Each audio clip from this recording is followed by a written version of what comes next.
Hey everyone, welcome to our first class for the safety stand down in 2021. Our first class today is going to be over hydration. After this, we'll have a second class today over heat stress. We're going to talk through some of the basics of hydration, how important it is. As everybody knows, being hydrated is very important, especially as a firefighter. We're exposed to a lot of different thermal heat sources, whether it be fighting fires, training, wearing our bunker gear, or just doing our normal day-to-day operations when we're outside, especially being as July and the temperatures are getting up there.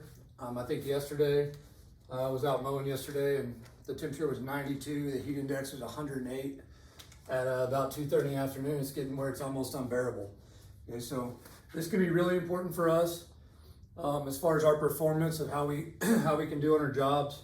As far as preventing injuries, hydration is super important too. Heat injuries is one of your top 5. It's maybe one of the forgotten ones that we don't think about as much, but it's a top 5 injury in the fire service.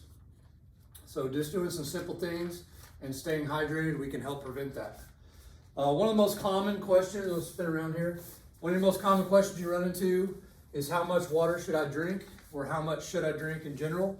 There's a little chart that the IAFF came up with that they put out there, which is where all this information comes from. So if you want to source it, it comes directly from their website and directly to a link that I'll throw into the video at the end if you want to look into this more. But how much should I drink? So they give a formula to do this, because everybody will tell you different. If you read quite a bit about nutrition, you'll get a lot of different answers as far as how much I should be drinking.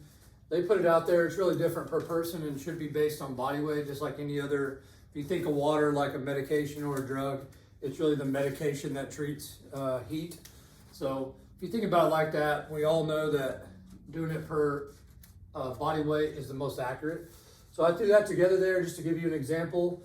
We probably have some firefighters that are 100 pounds. That would be 50 ounces, if you will, 0.5 per pound of body weight. 150 is probably most of us in that range. 75 ounces. And then myself, for some of our taller, bigger guys, you're going to be 200 pounds or more. Okay, so 200 pounds is 100 ounces. And that's what I'm going to use for our calculations as far as how much we should be drinking. I'm going to use 100 ounces because I weigh 200 pounds. Okay, so we do our calculations. What's that add up to? So a standard bottle of water, I want to put this for you out there. Sometimes you think you're drinking more water than you are. So the first one here, this is a common thing that we see around the firehouse, right? We get these sometimes, these little small ones. You'll get these at the hospital, okay? So this is 8 ounces of water. So this little bottle is 8 ounces. So if you were going to drink enough of these to get my fancy calculator out because I can't do that math in my head. We're going to drink 100 ounces times these, divide that by 8. It takes 12 and a half of these to get enough water that I need throughout the day during the summer. Okay, so that's a lot of those. Probably more realistic, what we see the most is this bottle. Okay, so if you're not familiar with this, measure it. This is 16 ounces of water, so it's 2 of those. This is probably your most standard water bottle, the 2 of those. So we're going to have to be about 6.5 of these to get to where we want to go. Okay.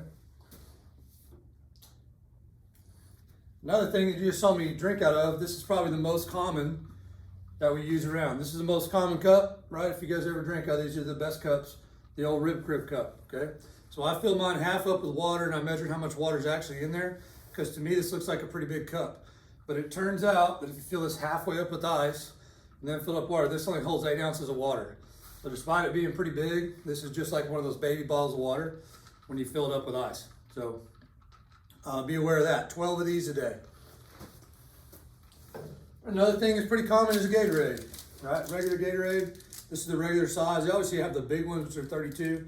This is a 20 ounce regular Gatorade. I used to get these a lot. So 20 ounces of these. As I put there, common bottle water 16, common Gatorade is 20. So if you're thinking about how much water would I need to drink to get to 100, okay, so if I drink 5 bottles of water, That puts me at 80 ounces. Okay. Pen doesn't work. If I drink 5 bottles of these water right here, 16 ounces times 5, that gives me 80 ounces. And then I drink 1 Gatorade, that's 20 ounces. I don't know why I'm doing that like O2. That's 20 ounces of water, and that gets me to my 100. Or 20 ounces of fluid, that gets me to my 100. And that's gonna be, and we'll talk about in a second, kind of what to drink, but that's gonna be a good kind of recommendation. 200-pound person, it's during the summertime, you need to make sure you're staying hydrated. How much do we need to drink? We're looking for that 100 ounces. Easy way to get there is 5 bottles of water and 1 Gatorade. So talking about Gatorade and kind of what to drink, water versus sport drinks, kind of off their recommendation. Water is always going to be your go-to. It's always going to be the most important. That's what your body actually needs is water. So when we drink everything else, our body's got to filter the water out of that, or filter everything else and use the water. Okay, so if we can drink water, that's the best. A nice glass of cold water is always going to be our best way. Second to that is sports drinks. Okay, so adding the sports drinks in, kind of off their recommendations. When you get to the upper end of your water consumption for the day, then you want to start adding in electrolytes because you are getting rid of a lot of salt and a lot of sugar. Okay, so that's our main 2 electrolytes that our body needs is salt and sugar. So I did it right here. I did 5 bottles of water, it puts me at 80. I'm getting into the top end of that range. Now it's time to drink a Gatorade and throw in those electrolytes.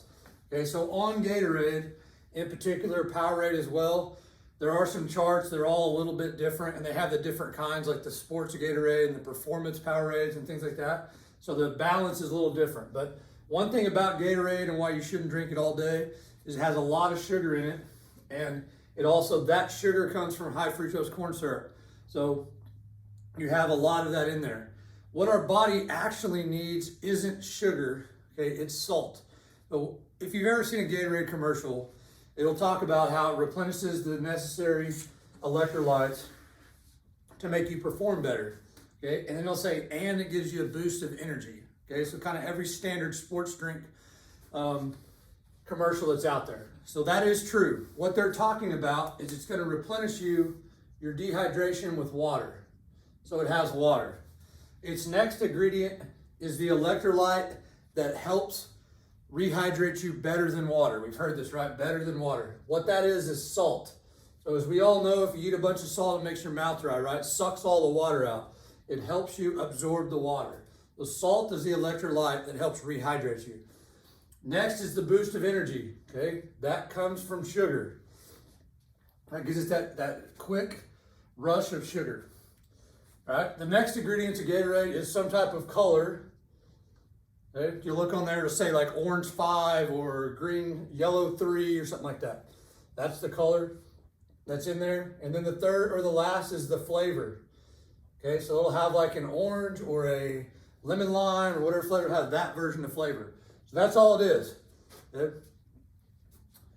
Which the big thing with Gatorade is it has way too much sugar. So does Powerade, all the others. It has way more sugar. And it has more sugar because that's what we like. It makes it taste good, and people drink more of it. And over the years, they've put more and more sugar in it because as we know in America, sugar sells. So if we put sugar in stuff, people will buy it, okay? So one of the things that the IAFF recommends is instead of using Gatorade, another option is that we can just put salt or lemon or orange juice into our water, okay? So they want you to put a 1/4 teaspoon per serving of water. So the serving recommendation they recommend is that we use 1 cup, okay? So this 8-ounce cup. So I'm gonna use my cup here and I'm gonna try this out because I don't know that it's gonna taste that good. So they recommend you can use plain salt or sea salt. We didn't have any sea salt today, so I get plain salt. And you're gonna put a 1/4 teaspoon of salt into your water and then mix it up. Okay, and let that dissolve. Okay, if you're somebody who likes the flavor or needs the flavor, add some lemon juice to it, just like you would at the restaurant. You get a water with lemon, right? So you can put some lemon into it to drink it. So just like that,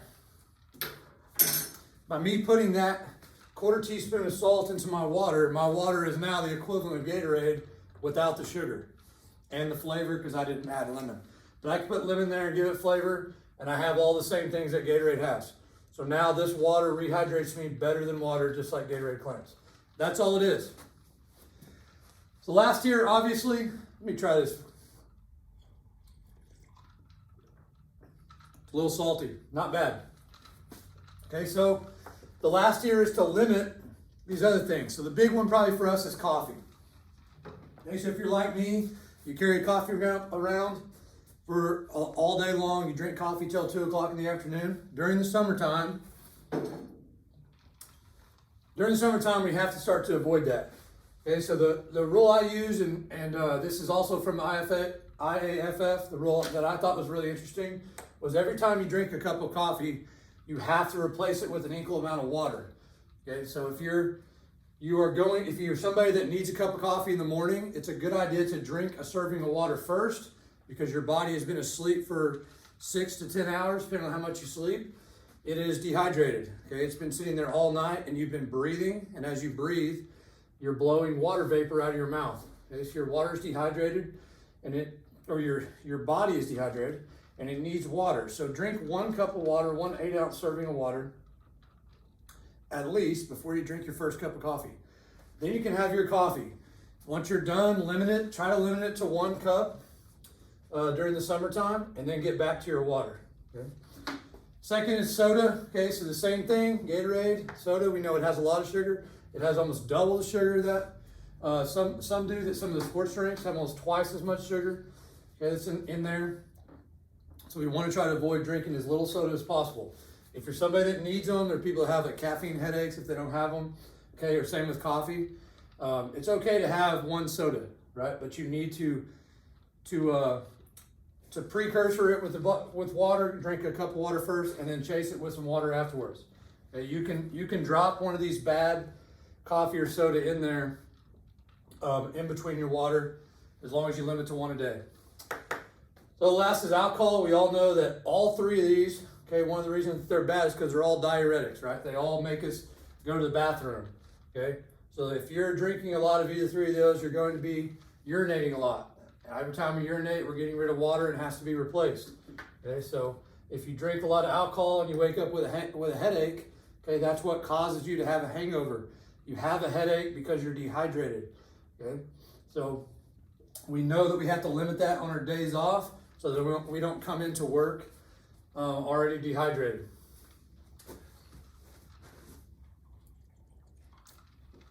It's not bad, really. So signs of dehydration here to finish up. Things that we can look out for whenever we're training, we're out on a fire scene. If you have somebody that's complaining of headaches, it's kind of one of your common ones. You start getting a headache. We talked about this with alcohol a second ago. If you're having headaches, especially when you're in the sun, you're out checking the engine in the morning, I really have a headache. It's probably because you're dehydrated. So you should automatically start drinking water. Next is cramps. If you're working out and you're cramping up during it, or you're in the middle of a operation, you're getting cramps, when bad enough, can be debilitating. So this is something we have to watch out for. If you do not want to get into a structure fire and you're trying to do something and your triceps, your hamstrings are cramping up and you're not able to perform. Okay, so if you're getting cramps when you're standing up and sitting down in the recliner, you're way behind the power curve. You need to immediately start drinking water.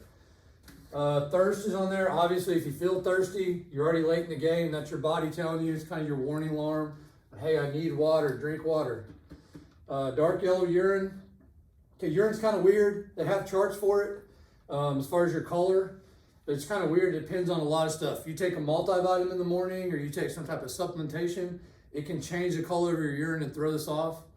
But if you have really dark yellow urine, there's a really good chance you're dehydrated. Okay, that's your body is taking all the water out of there, and there's a lot of garbage left over. Okay, that's what urine is. It's waste. There's a lot of waste left in that. I need to drink more water so I have more water to filter that with. Okay, but if you have dark yellow urine, you're probably dehydrated. Start drinking some water. If you are taking supplements, especially creatine, okay, so creatine sucks the water into your muscles. It gets it out of circulation, okay? Creatine will dehydrate you really, really bad. So if you're taking creatine, you're probably going to have to double your water intake. It's probably a good idea during the summertime not to take that. Confusion, that's another one, performance. Okay, you ever notice when you get really hot, you're out working or whatever, and you get hot and you start kind of making maybe poor decisions, or you're overlooking things, you're forgetting things because it's so hot. You're like, man, it's so hot I can barely think. All right, if you're saying that to yourself, you're dehydrated. Last, there's probably the most serious, when you start getting dizzy or feeling lightheaded and you're out working out.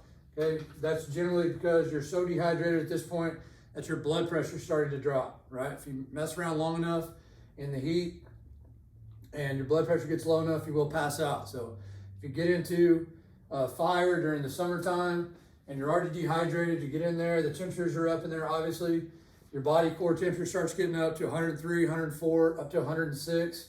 You start feeling confused, dizzy, lightheaded, and you pass out in the fire. You may not be able to get out of there. So we have to do everything we can do to avoid this. But these are some good signs. There's others out there. These are the basic ones that the IAFF wanted to talk about. So there's your kind of common signs of dehydration. Captains, lieutenants, kind of everybody. Everybody watch out for each other, but our people that are supervisors, it's jobs to supervise, make sure you're watching your guys. You hear people talking about this, then you probably have a problem. But guys, thanks for watching. I'll check you guys later.